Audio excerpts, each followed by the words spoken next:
Le livre du ciel, tome 4, 23 février 1903. Les hommes ne veulent pas de notre Seigneur comme tête. L'Église sera toujours l'Église. Étant hors de mon corps, je me suis trouvé tout près d'un jardin qui semblait être l'Église. Près de ce jardin, il y avait des personnes en train de comploter un attentat contre l'Église et contre le pape. Au milieu du jardin, il y avait notre Seigneur crucifié, mais sans tête. Comment décrire la souffrance et l'horreur que créait en moi la vue de son très saint corps dans cet état? Je compris par cela que les hommes ne veulent pas que Jésus-Christ soit à leur tête. Et comme l'Église le représente sur cette terre, ils cherchent à la détruire.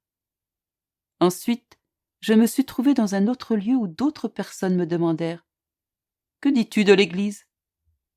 En éprouvant une lumière dans mon esprit, je répondis « L'Église sera toujours l'Église.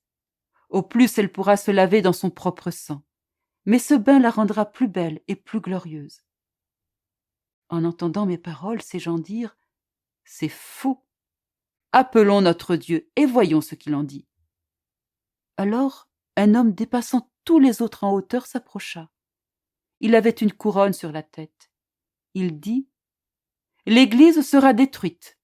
Les fonctions publiques n'existeront plus. Au plus, il restera quelques fonctions cachées.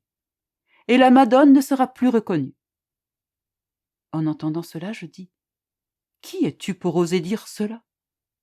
Ne serais-tu pas le serpent condamné par Dieu à ramper sur la terre?